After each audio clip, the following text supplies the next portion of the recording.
3월 월드컵 2차 예선 태국과의 2연전을 앞두고 있는 대한민국 축구 국가대표팀 명단이 3월 11일 공개가 되었습니다. 임시 감독인 황선홍 감독이 말끔한 그레이 정장을 입고 당당하게 기자회견에 참석했고, 먼저 임시 감독의 수락 배경과 이유에 대해서 답을 시작했습니다. 그건 이미 전에 했던 말과 비슷했습니다. 써놓은 거 다시 읽은 건 아니겠죠? 대한민국 축구가 큰 위기에 처해 있고 어려움을 겪고 있는 상황이다. 기술위원회에서 도움을 요청했을 때 상당히 고심이 많았다. 14년 동안 대표 선수 생활을 하면서 많은 혜택을 받았다. 축구인 한 사람으로서 도움이 되어야 한다고 생각했다. 고심 끝에 결정했다. 어려울 땐 피해가고 쉬울 땐 하고 여태까지 축구해오면서 그렇게 축구하지 않았다. 그래서 결단을 내렸다. 내 머릿속에는 어떻게 위기를 극복할까 생각하고 있다. 최선을 다해서 2경기를 치를 생각이다. 시간이 많이 없어서 코칭 스태프 선임 후에 그동안 쌓아온 데이터를 기반으로 55명 예비 엔트리를 정했다. 2주에 걸쳐 코치진과 K리그, 아시아 챔피언스 리그를 관전했다. 해외에 있는 선수들은 직접 볼 수 없기 때문에 영상을 통해 컨디션과 포지셔닝 등 여러 가지를 확인했다. 모든 것을 종합적으로 검토해서 부상 선수를 제외한 23명을 선발했다. 우선 황선홍 감독이 임시 감독하는 것부터 불만인 팬들도 많고, 거기다 대표팀 명단에 대해서도 찬반이 갈릴 수밖에 없기 때문에 최대한 주관적인 입장은 배제한 채 전해드리도록 하겠습니다. 이 말만큼은 멋있네요. 어려울 땐 피해가고 쉬울 땐 하고 난 그렇게 축구하고 살지 않았다. 대표팀 명단에는 변화들이 있습니다. 김승규 골키퍼와 황희찬은 부상 문제로 뽑힐 수가 없었고, 골키퍼 조현우, 송범근, 이창근, 센터백의 김민재, 권경원, 김영권, 그리고 센터백과 윙백이 가능한 멀티 포지션 이명재와 조유민, 윙백의 김진수, 김문환, 설영우, 미드필더의 손흥민, 이재성, 황인범, 이강인, 정우영, 엄원상, 홍현석, 백승호, 정호연, 박진섭, 그리고 공격수의 조규성과 주민규가 뽑혔습니다. 이 명단이 발표되는 순간 개인적으로는 만족스러웠습니다. 이전에 한국을 맡았던 외국인이 뽑은 박용우, 이기재, 김태환이 대표팀에 빠져 있다는 것만으로도 1년 동안 막혀있던 답답함이 뻥 뚫리는 것 같았습니다. 그리고 황선홍 감독은 과거부터 깡은 좋았습니다. 그 성격이 묻어난 대표팀 명단이라고 봐도 될 것 같습니다. 과거 벤투의 주전이었던 김문환이 다시 돌아온 것도 마음에 들었고, K리그 팬들이라면 목놓아 외쳤던 주민규를 첫 발탁했다는 것도 황선홍이 점수 따기 좋았을 겁니다. 어차피 이 명단으로 2년 뒤에 월드컵 나갈 수는 없습니다. 혹시 김영권이 브라질의 티아고 실바 같은 존재라면 월드컵이 가능할 것이고, 주민규가 프랑스의 지루 같은 존재라면 가능하겠지만, 임시 감독이 아닌 정식 부임 감독이 이 2명으로 월드컵까지 데리고 갈 확률은 매우 낮다고 봐야 합니다. 임시 감독으로서 태국전에서 무난하게 승리하기 위한 완전 뒤집은 대표팀 명단이 아니라 베스트 라인업을 유지한 채 벤치 멤버에 대한 변화가 있어 보입니다.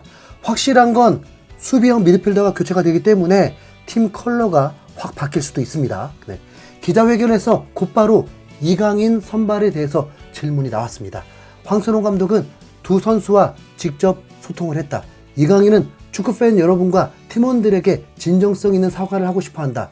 손흥민은 그런 이강인을 보듬어 안고 화합해서 앞으로 나가야지 않겠냐라는 생각이 있었다. 그래서 선발했다.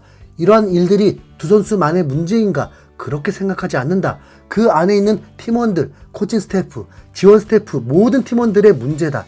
책임감을 가져야 하고 축구인의 한 사람으로서 이 자리를 빌려 국민 여러분에게 죄송하다는 말씀 전하고 싶다. 이번 태국 2연전을 다시 하나된 마음으로 국민 여러분에게 속죄한다는 마음으로 치러야 한다. 선수들이 저와 같은 마음이기를 기대한다. 최선을 다해 치르겠다라고 밝혔는데, 이미 반응들이 오해든 아니든 사전 찬반 투표에서 40% 가까운 팬들이 반대했던 만큼 당연한 비난들이 쏟아졌습니다.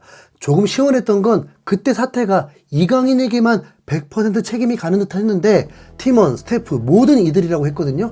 그건 외국인 감독 그 양반 때문에 이런 사태가 일어나는 거라고 돌려서 깐 거 다름없죠. 선수들이 귀국하고 어떤 상황들이 일어나야만 민심이 바뀔 수 있을까? 아니요. 그렇진 않을 것 같습니다. 아마도 변화가 있다면 경기 결과와 내용, 선수들 간의 퍼포먼스를 통해서 잠잠했던 찬성 팬들이 분위기를 바꾸려고 하겠죠. 주민규 발탁 이유에 대한 질문도 나왔는데, 축구는 여러 요소가 있지만 득점력이 다른 영역이라고 생각한다. 3년 동안 리그에서 50골을 넣은 선수는 전무하다. 더 이상 설명이 필요 없다라면서 확고했습니다. 주민규는 현재 울산 HDFC 소속이고 손흥민보다 2살 많은 33살입니다. 왼보만 봐도 바로 고참 형님 느낌 나죠. 벤투 때부터 주민규에 대한 어필은 많았지만 황의조, 조규성에 가려져서 뽑힐 수가 없었습니다.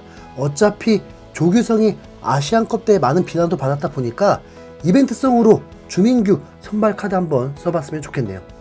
선수 선발에 대한 초점을 어디에 둔 것이냐는 질문에는 K리그에 관찰했을 때 현재 컨디션이 좋은 선수들을 많이 염두에 뒀다. 대표팀은 항상 최고의 선수들이 최고의 경기력을 내야 하는 팀이다. 코칭 스태프에서 면밀하게 검토해서 결정을 내렸다. 그리고 다음으로 파리올림픽 준비를 해야 하는데 올림픽에서도 이강인 차출 계획이 있는지라는 질문에 예선전에는 차출이 불가하다. 만약에 예선을 통과하면 그때 파리 생제르맹과 논의해야 한다. 우리가 선택권을 갖고 있지 않기 때문에 어려움이 있는 것은 사실이다 라고 했습니다. 우선 U23 아시안컵에서 3위 이상을 할 수 있는지가 더 급하겠죠. 한국은 일본, 아랍에미레이트, 중국과 한 조고 이미 불안감을 보였던 전례가 있어서 낙관하기 매우 힘듭니다. 통과를 해야 이강인을 뽑느냐 안 뽑느냐가 되겠죠. 그 다음 질문으로 이강인이 사과문을 발표한 뒤에도 여론이 크게 바뀐 것은 아니다. 대표팀을 향한 좋지 않은 여론이 팀에 좋지 않은 영향을 줄 수도 있다는 질문에 물론 공감한다. 그렇지만 전적으로 이 결정은 감독인 제가 했다. 어쨌든 이강인을 부르지 않고 다음으로 넘기면 위기는 넘어갈 수 있다. 하지만 이번에 안 부르고 다음에 부른다고 해서 이 문제가 해결될 것이라고 생각하지 않는다.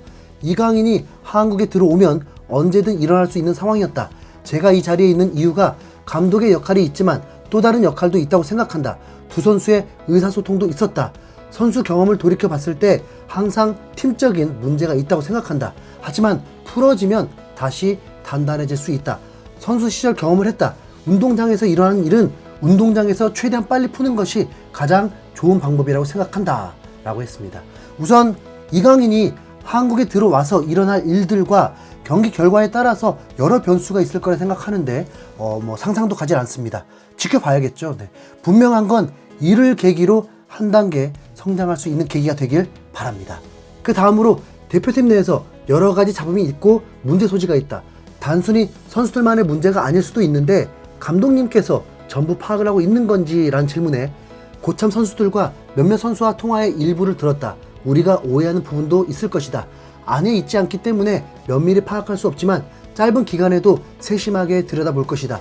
대화가 어려운 부분을 정리해야 한다고 생각한다. 말이라면 어느 상황에서든 만들어낼 수 있다. 그런 부분은 가이드라인을 정해서 정리하고 가야 한다고 생각한다 라고 했습니다. 황선홍 감독이 카리스마 있게 잘 해결했으면 좋겠습니다. 그리고 사우디아라비아 챔피언십에 올림픽 대표팀이 출전하는데 걱정하는 목소리가 크다. 어떻게 소통하고 대처해서 그 대회를 준비할 것인가 라는 질문에는 걱정스러운 건 사실이다. 부정할 수 없다. 하지만 기존에 발전시켜야 하는 부분과 한두 포지션을 확인해야 할 부분이 없지 않아 있다. 그런 부분을 코치진과 공유하고 첫 경기와 두 번째, 세 번째 경기 라인업이 어느 정도 정해져 있는 절차를 마련해놨다. 영상을 통해 경기와 훈련을 확인하고 거기에 대한 피드백을 줄 생각이다. 이건 올림픽 대표팀이 아시안컵 3위 안에 못 들게 되면 후폭풍이 거셀 테니까 결과에 책임을 져야겠죠.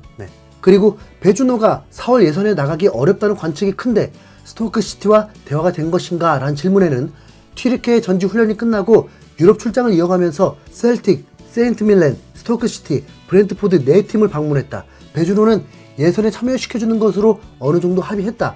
팀 사정상 말이 바뀔 수도 있지만 최종적으로 승낙을 받았기 때문에 훈련에 참여시킬 것이다. 양현준도 김지수도 마찬가지다. 올림픽 대표팀에 차출한 선수는 제가 구단에 방문해 허락을 받은 선수들이다. 나중에 변수가 있을 수 있지만 현재로서는 그렇다. 이 상황은 황선홍 감독도 예상하고 있습니다. 합의는 했지만 그때 팀의 상황에 따라 바뀔 수도 있다는 걸 염두하고 있습니다. 배준호가 속한 팀은 현재 19위로 자칫 3부 리그로 강등될 수도 있기 때문에 배준호의 역할이 매우 클 수밖에 없습니다. 그리고 이승호에 대한 질문도 나왔는데요. 경기장에서도 확인을 했고 어제 상암 월드컵 경기장에서 경기를 보기 전에 코칭 스태프들과 그 자리에서 미팅을 했을 정도로 이승호를 고민했다. 하지만 여러 가지를 고려했을 때 선발하지 못했다. 아쉽게 생각한다. 이승우뿐만 아니라 K리그에서 활약한 선수들에게 대표팀 문은 항상 열려있다. 포기하거나 실망하지 말고 정진했으면 한다. 네. 이승우는 그냥 뽑아넣기만 해도 엄청난 그림이 나올 수 있었는데 아쉽긴 합니다. 네. 한편으로는 분위기가 좋지 않을 때 들어가서 뭐 눈치 받고 있거나 괜히 잡음 일으키게 만들면 곤란하니까 네. 다음 기회에 노리길. 네. 마지막으로 이번 대표팀 전력 활용 방안이란 질문에는 구상은 되어 있지만 이 자리에서 말씀드리기엔 무리가 있다. 전체적으로 봤을 땐 밸런스적인 측면에서 공격이나 수비할 때 불균형이 많았다는 개인적인 생각이다. 시간이 짧아 모든 것을 만들어서 경기하기엔 어려울 수 있지만 기본적으로 밸런스가 있어야 좋은 경기를 펼칠 수 있기에 그 부분에 집중할 생각이다. 네. 불균형은 선수들이 해놓은 게 아니라 외국 감독이 그려놓은 거기 때문에 그냥 황 감독이 숟가락만 잘 얹어도 대표팀은 다시 폼 찾을 수 있을 거라고 봅니다. 한국은 3월 21일 먼저 홈에서 태국을 상대하고 그 이후 바로 다시 태국으로 떠나서 2차전을 치르게 됩니다. 우선 유럽 선수들이 18일 월요일이면 도착하게 되니까 3, 4일 동안 황 감독이 잘 추스려 놓길 기대하겠습니다. 이상 흰수염고래였습니다. 감사합니다.